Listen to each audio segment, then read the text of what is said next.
ګرانو کتونکو نورو ویډیوګانو لپاره لاندې سره بټن باندې کلیک وکړئ یعنی زما چینل در سره سبسکرایب کړئ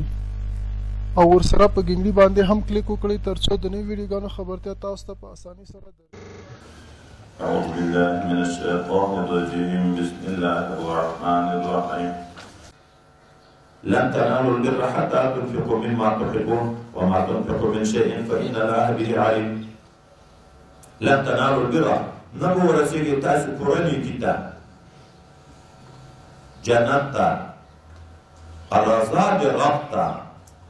رحمت تا حتی تنفقوا تر هغه وخت پورې چې تاسو صدقه کوي مما تحبون دیغه معنی چې هغه تاسو ته ډېر محبوب دي وما تنفقوا من شيء هغه څه چې تاسو لګولي تشینه فإن الله به عليم خدای پاک به عالم ده پرون غالبا تیر شو چې د تجارت مال او د ذکر نه چې زه درته شین کوم تاسو ورکوي خو ولا تیمم الخبيث منه تنفقون د بیکاره شي نیت ما که چا کمزورې په مال کې هغه صدقه کوي خشه صدقه کوه نن تسریع د په دغه جانب هلته به جنت ته د الله رضا ته د الله رحمت ته کامل نیکي ته کامل ایمان ته رسېږي چې ځینې د هغو مالونه صدقه کړي چې هغه تا ته ډېر محبوب ځینې وایي د ټول ما د صدقې حکم الله نه ده کړی ځکه دا انسان عاجزه ده نشي کړی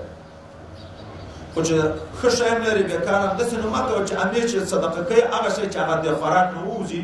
تا د استعمال نه ووځي یا کمزوري وي هغه صدقه کوي نه کله کله ښه شی صدقه کوه حضرت ابوطلحه رضی الله عنه علیه السلام ته راغی چې الله دا آیات نازل کړی دی ما باغونه دي خو په ټولو باغو کې بیروحا باغ دی ما ډېر محبوب ده چې مدینې منورې جومات ته مخامخ و ښې خوږې اوبه یې وې ما دا د صدقه کو دی په الله د رضا لپاره ته یې احتمالي کړي چې چا ته یې ورکوې نبي علیه السلام ورته باغ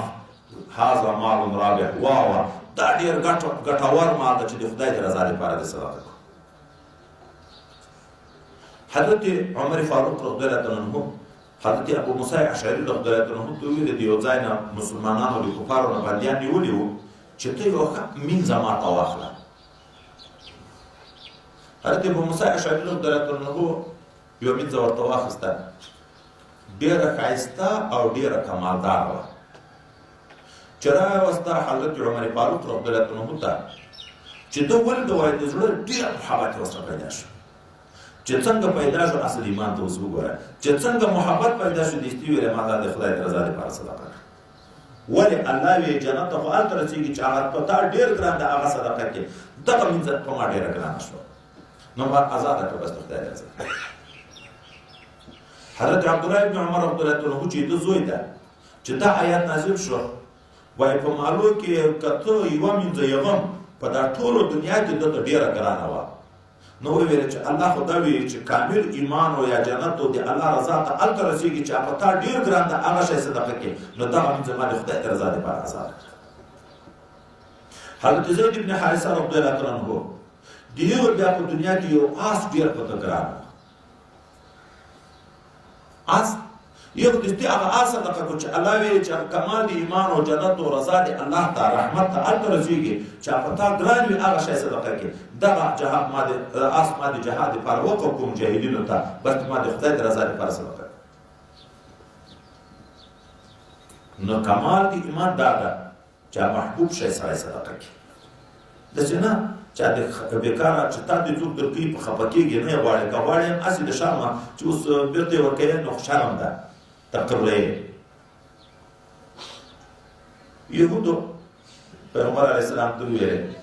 ته ویلې چې زه په ملت د ابراهیم علیه السلام یم ابراهیم علیه السلام خو د اوښو غوښه نه خوړه د اوښ شودې نه چې کرې حرام وي په ده باندې نو ته څنګه خورې الله تعالی د دې تردید کې چې دا دروغ دی هر د خوراک شی حلال و بني اسرائیلو ته الا ما حرم اسرائیل چې یعقوب علیه السلام خپله کوم شی په ځان حرام کړه یعقوب علیه السلام رګ نسا د عیق نسا نه چې د ملا نه دا رګ یو خوږېږي د پښې تر ګوتې پورې په دغه مرض ګرفتاره شو نو ده دا په ځان نظر کړه چې الله که زه دې جوړ کړم د دغه مرض نه چې په ما ډېر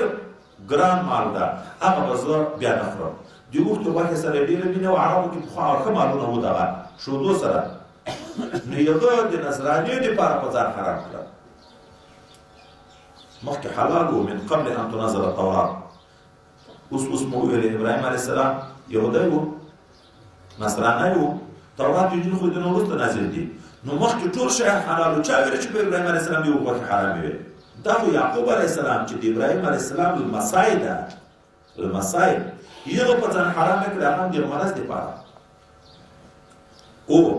په بني اسرائیلو وروسته څه شیان خدای د ګناهو د وجې نه حرام کړه طیبات د ده د ګناهو د وجې نه الله او نوح حرام کړي دا خو د دې ګناهو د وجې نه وروسته د یعقوب علیه السلام نه بعضې شیان حرام شو لکه هغه واز دی یا هغه د یو نوک چښتن لکه اوښ د یو نوک چښتن ده شترمرغ د یو نوک چښتن ده دغه یې حرام کړه دا د غویانو د دغو هغه واز دی چې په دا غوښو کې شریک یي دغه یې په حرام کړه دا خو وروسته د دې د ګناهو د وجې نه وه کل طعام هر د خوړلو شی کان حلا وحلال لبني اسرائیل زمانو د یعقوب علیه السلام ته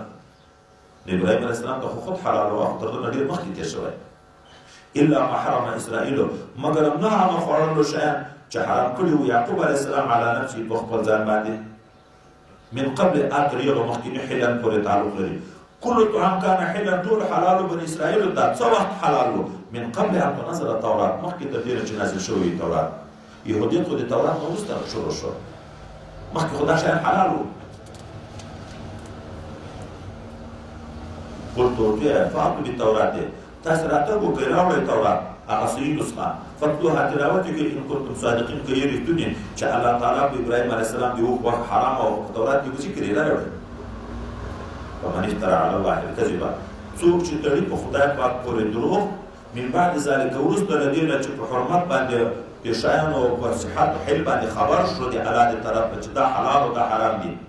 فاولئک هم الظالمون دغه خلک ظالمان قل صدق الله ته دې ته الله رښتیا ویلي دي چې دا حلال دي دا حرام دي تاسو دروغ وایئ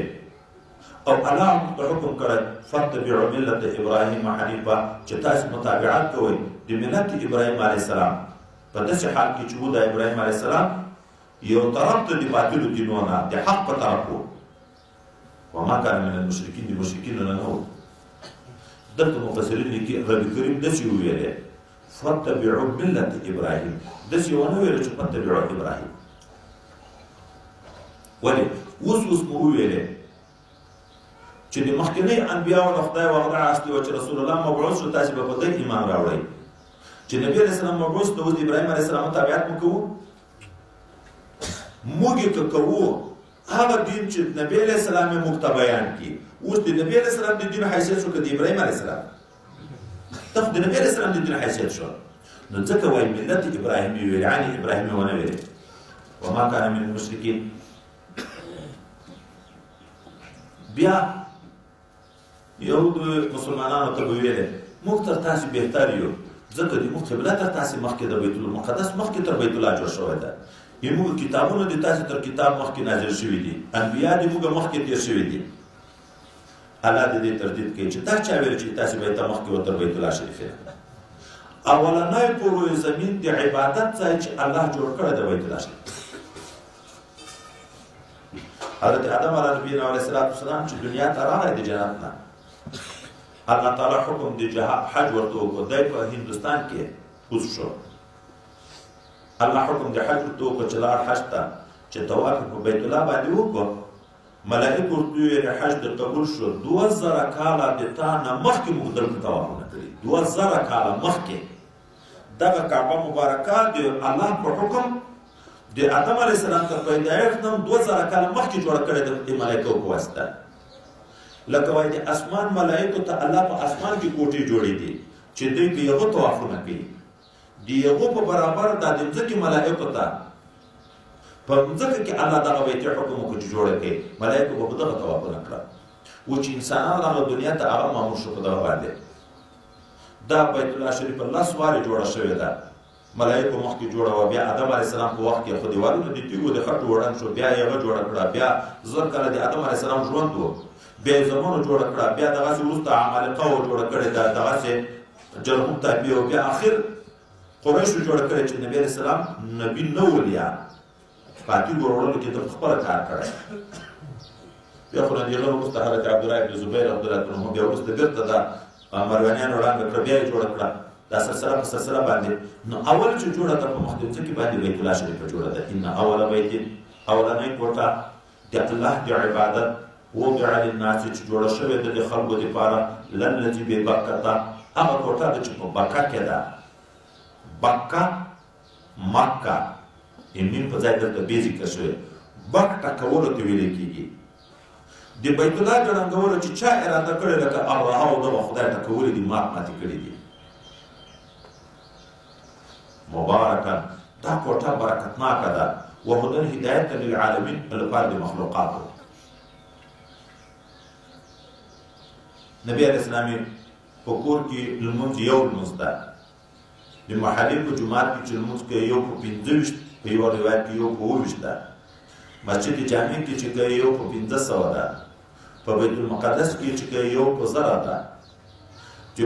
مسجد نبوي کې چې کوي یو په 50000 ده. په بیت الله شریف کې چې کوي یو په 1000 ده. څومره د برکت ځای شو. او بعض عبادات بیا مختص په ده پورې دي، بل ځای بیخي کېږي نه، لکه حج، لکه عمره، هغه طواف، دا په بل ځای کې بیخي کېږي نه. فيه آیات بینات، په دغه مکه معظمه کې د الله د قدرت، د دغه بیتي د عزت ښکاره دلایل دي. اوس هم د بیت الله شریف چې دا کومه کوټه ده د دغه محاذات باندې مرغم برسېره نه تېرېږي. هغه مرغه په تېرېږي چې مریض چې د شفا دپاره په دغه هوا کې تېر شي، خدای جوړ کړي. د بیت الله شریف په عزت الله د مرغانو په زړه کې پیدا کړی. یو قسم درنده ده، دا نور درندگان خوري. دغه چې مثلا غرڅب سره راخیستې ده چې د حرام حدودو ته رارسي، د تېنه خوري. هغه درنده ده، حیوان ده، لکه د مریان چې دي د یو درنده نوم یې اخیستی چې دا قسم درنده ده چې دغه د ښکار شی پسې واخلي چې د حرام حدودو ته داخل شي، زیات کار نه کوي. او په دې کې مقام د ابراهیم ده، آیات بینات فيه آیات بینات، بل مقام ابراهیم، مقام د ابراهیم علیه السلام ده چې مخکې موږ داسې قصه کړې ده. بل ومن دخله کان آمنا، څوک چې بیت الله ته داخل شو دا په امن شو، څوک زیاتې نشي وژلی. حتی د باندې د مکې معظمې نه قتل یې کړی د باندې. اوس لاړ پناه یې یوړه حرم ته. زموږ مذهب دا ده چې اننې په حرم کې قصاص ناجایز دی. دلته په امن شو، خو او یو بل صورت ده، هلته خو سړی وژلی ده، قصاص کېږي خو به دی. دلته دې په ده باندې شیان بند شي چې خوراک و چیکار شیان په بند شو، خپله به مجبور شي د حرم نه به ووځي چې اوت هلته دې بیا قصاص کړي. او که د ننې په مکه معظمه کې څوک تا وژني، بیا یې تا ته مرګ روان. بله ورځ موږ تاسې چې هغه د عمرې نه یې چې بند کړ چې آینده تله والحرماتو قصاص په هغه ځای کې چې ویلې، که عین دوی په حرم کې چا جنګ در سره کوو، بیا تا ته روا ده. خو که د حرم نه د باندې قتل کړی، پناه یې یوړه حرم ته، بیا ومن دخله کان آمنا. ولله علی الناس، واجب ده د خلکو د الله دپاره، فرض ده د الله دپاره علی الناس په خلکو باندې حج البیت، قصد د بیت الله شریف په خاص طریقه. حج قصد ته ویل کېږي، خو قصد بیت الله په خاص طریقه چې په احرام، په حج، په اراده باندې ورځي، دا فرض ده. د عزت په طریقه ورځي، دا فرض ده. خو په چا من استطاع الیه سبیلا، چې د چا طاقت او قدرت وي د لارې چې ورتلی شي. زموږ په مذهب استطاعت په ذات او په راحله، چې سړی خرچه هم لري او د سپارتیا شی هم لري، صحت د بدن وي، نور شرایط فقهاو سره ذکر کوي، امن د لارې وي، موانع نه وي موجود. لہذا د امام صاحب په رایه کړون یا شل غني شو، حج نشته په، ځکه چې دا استطاعت سبیل نه لري، تګ نشي کړی.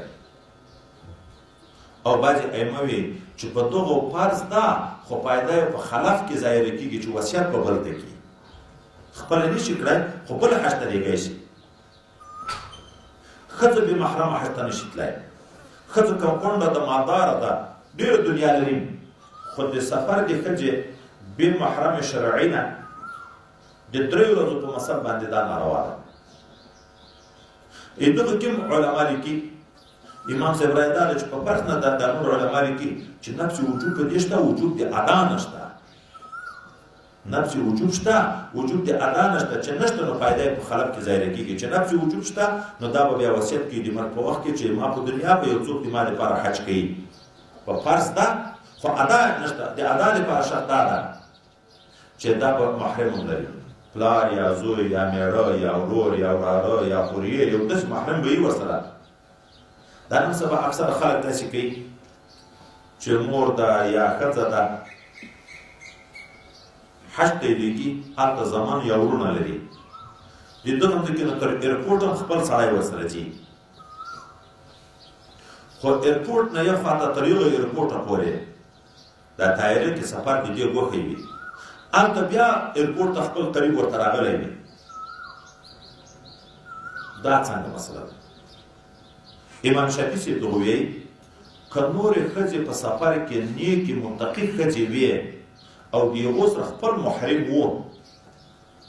نو دا ښځه د یوه ښځو په ملګرتیا کې تللی شي چې نورې ښځې لري متقیانې پرهېزګارې ښځې د یوه سره خپل محرم موجود دي د دې سره محرم نشته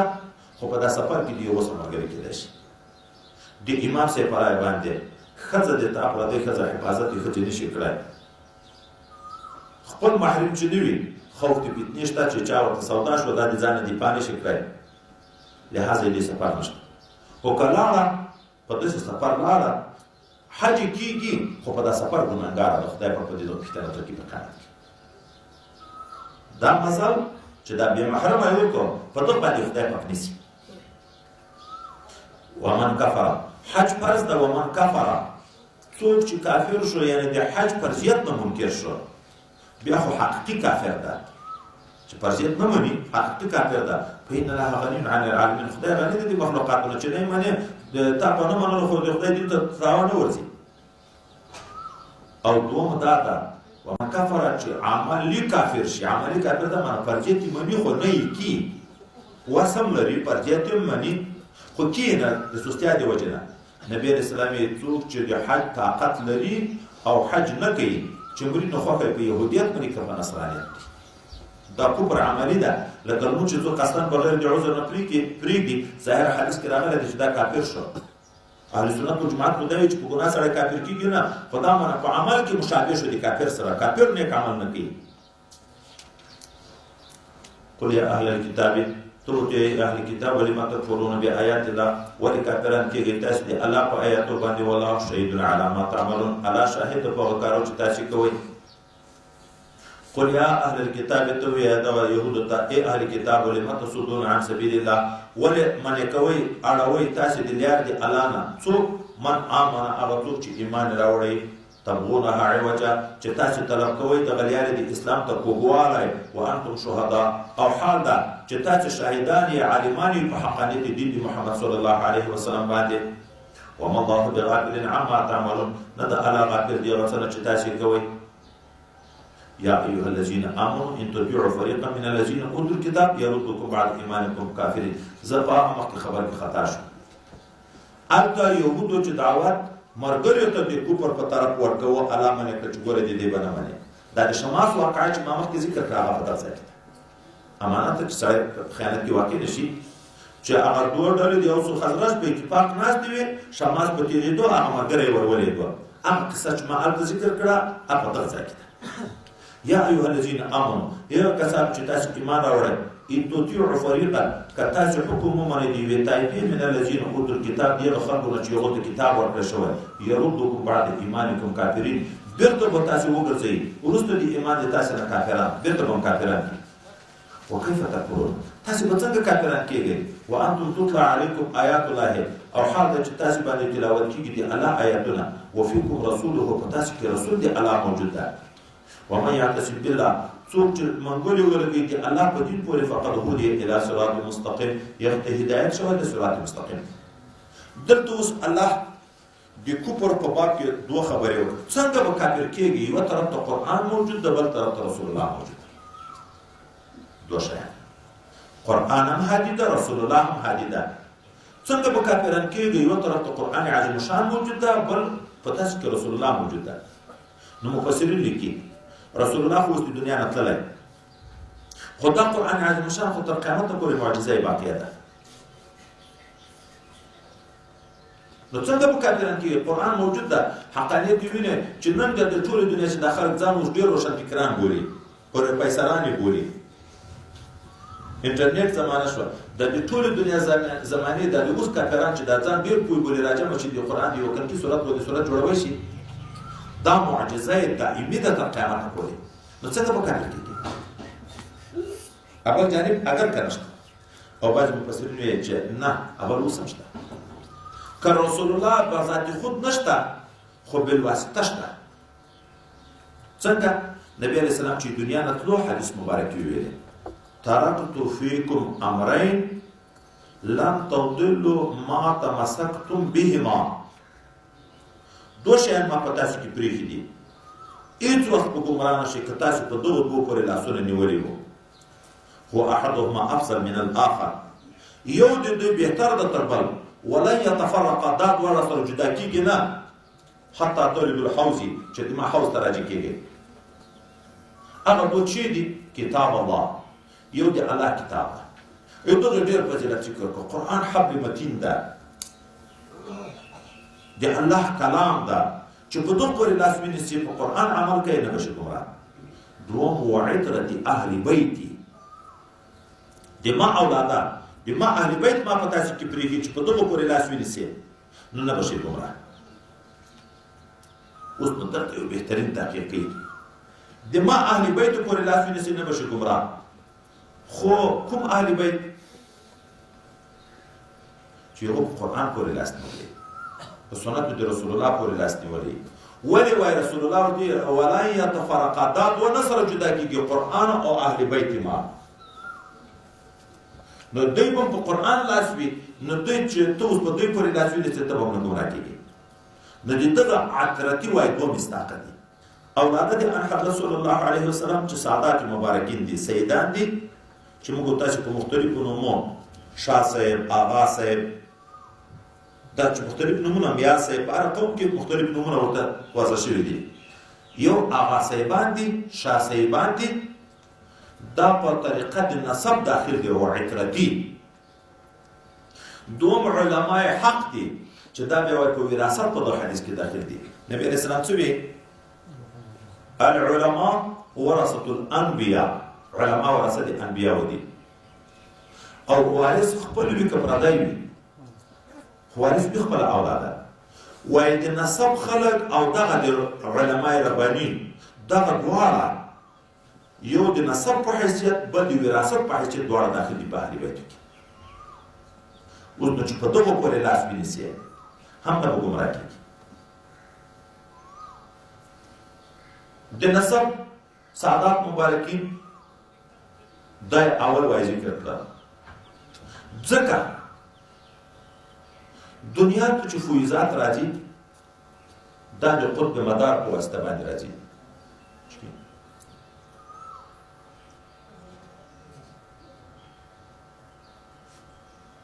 او په هر وخت کې دا اقطاب دا په د نبی علیه السلام په اولاده کې اول د دی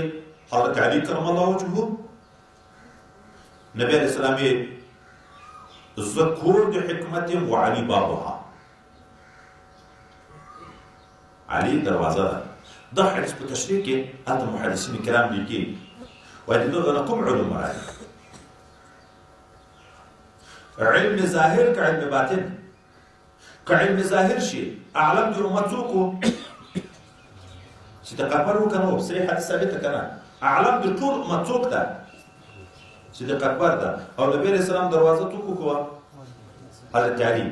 ځکه وایي دا علم باطن ته اشاره ده. او بیا د دوه زمون حسنین مبارکین، بیا حضرت محمد، حضرت جعفر، دا 12 سلسله چې راغلې ده تر حضرت شیخ عبدالقادر جیلانی پورې. دا د د هر وخت په یوه خپله زمانو کې دې اقطاب تېر شوي دي. دنیا ته چې ولایت هر چا ته پیدا کېږي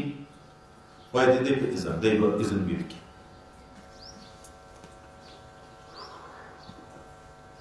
په تاسو کې رسول دی الله موجود ده، قرآن موجود ده،